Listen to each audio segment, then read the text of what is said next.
Good evening for Telesur. I'm Cody Weddle in Caracas, Venezuela. 2 days before the second round of voting for Brazilian presidential elections, candidates' media campaigns have once again come to a close. Polls show current President Dilma Rousseff of the Workers' Party with a consistent lead over her challenger Aécio Neves. Our correspondent Stephanie Kennedy is in Rio de Janeiro. Hello, Stephanie.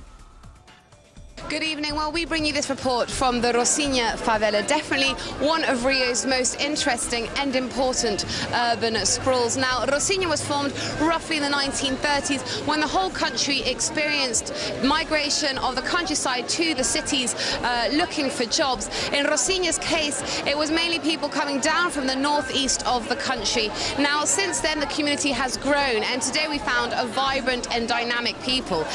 The Workers' Party is extremely popular here because never before had a government come into the favela. Today we see people who are included and participate in numerous social programs. Here's our report. Decades of marginalization have portrayed the favela as a hub of crime and disorder. But we found a bustling community with a thriving local economy. There are capoeira classes, drama classes, help with schoolwork, English lessons, and today with all this work and these social programs, some of our youth have even traveled abroad. Things started to change for Rocinha with the Workers' Party. Organic community projects started to flourish alongside government social programs. The community started to change with President Lula, and now we are with Dilma. Honestly, for us who live here in the favelas, these programs have been marvelous. We have grown a lot, and I don't believe there is one single favela that has not grown with these projects. For Amendoim, a dedicated social worker and one of Rocinha's most colourful characters, life today is not the hardship it once was. Before we had nothing. We worked a lot to end up with nothing. Now we work and we have a lot.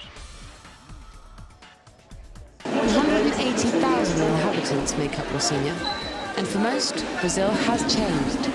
They tell me it's because people started to listen to them. Stephanie Kennedy, Telesur, Rio. And thanks to Stephanie, Uruguay will also hold presidential and congressional elections Sunday. According to Factum pollster, former President Tabaré Vázquez of the ruling center-left party Broad Front Coalition is the front-runner. He is followed by Luis Lacalle Pou of the center-right National Party. Most polls indicate that no candidate will meet the 50% required for an absolute majority victory and that the race will enter a runoff on November 30th.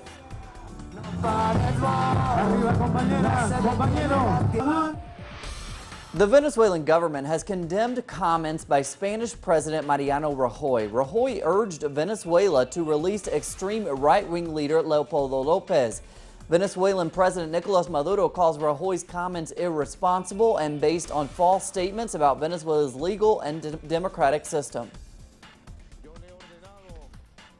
I have ordered the political vice president and foreign minister Rafael Ramirez to revise all of our relations with Spain because of this unfriendly act of interference and support of the extreme right-wing sectors that practice violence in Venezuela by Mr. Rajoy. It's enough. And we stay in Venezuela with some good news. The country has welcomed its first ever female Minister for Domestic Affairs, Peace and Justice. Our correspondent Rachel Boothroyd has more on this historic appointment. Hello, Rachel. Thanks, Cody. A big step for women's rights here today in Venezuela, where Carmen Melendez has just been named the country's first female Minister for Domestic Affairs, Peace and Justice. Now, just to give you a bit of background information about Melendez, as this isn't the first time that she has made her way into the country's history books. In fact, she was the first woman to achieve the rank of admiral within the country's armed forces and the first female to be named as National Defence Minister. She will replace outgoing Miguel Rodríguez Torres, who became Minister of Domestic Affairs, Peace and Justice in April 2013 and who has been heading the country's recent disarmament plan. The government confirmed that Torres will now go on a 2-week vacation before returning to take up a new position within the Maduro administration. My name's Rachel Boothroyd, reporting for Telesur in Caracas, Venezuela. Rachel Boothroyd in our newsroom tonight. And to Colombia now, where the country's latest round of peace talks between government officials and the FARC guerrilla group is underway. Our correspondent Charles Parkinson continues to follow the latest developments. For Pedro Santana, an independent investigator and analyst of Colombia's peace talks, the opening of the 30th cycle of negotiations on October 24th is significant, not only because of the continued focus on victims, but also because of the establishment of a new subcommission. The subcommission will address the third point on the agenda, which is in reality being addressed fifth: the surrender of weapons, the conditions for that disarmament, the conversion of the FARC, and the guarantees for the conversion of the FARC into a legal political group. The subcommission will see FARC members meet face-to-face with military top brass and has prompted new guerrillas to arrive in Havana to take part. The meetings come amid rising calls in Colombia for a bilateral ceasefire, something UN Representative Fabrizio Hoxiel feels could at least be partially implemented.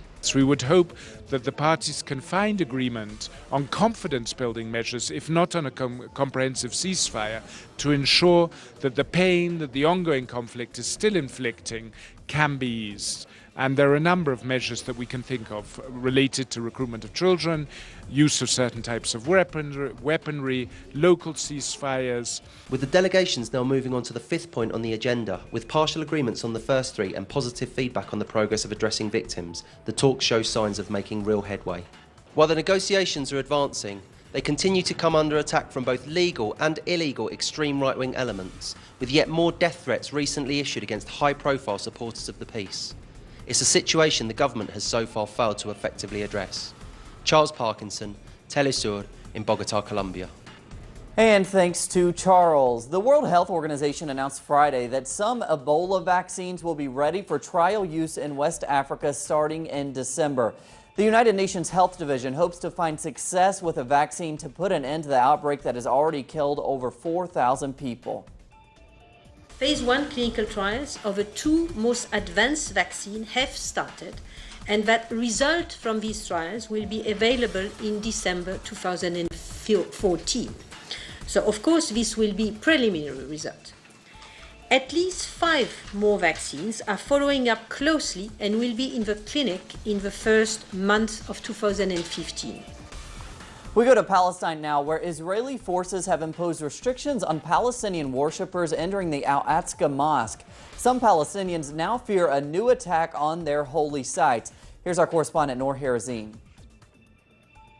Israeli forces imposed strict restrictions on Palestinian Muslim worshippers entering the Al-Aqsa Mosque on Friday, as police continue to be deployed across the city of Jerusalem. Men under 40 will not be allowed entry to the holy site, while women of any age will have access.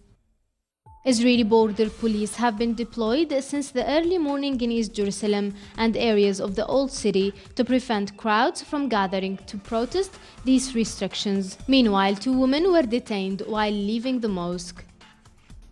Israeli forces launched a widespread crackdown on Palestinian neighborhoods in East Jerusalem late Wednesday, following a suspect car attack on pedestrians waiting for a light rail tram. The incident triggered clashes between police and Palestinians across the occupied East Jerusalem, which last into the early hours.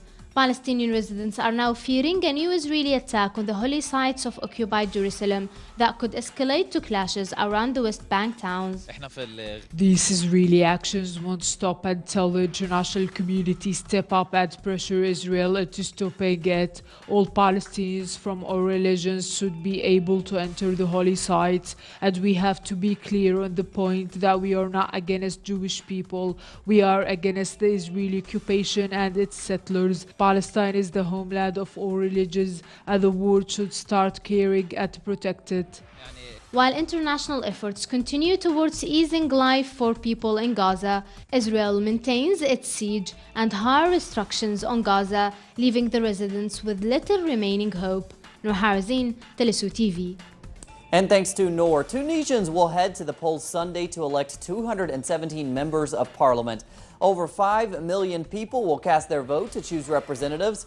So far, representatives of international and regional organizations and electoral groups have praised the preliminary electoral procedures of the Tunisian government.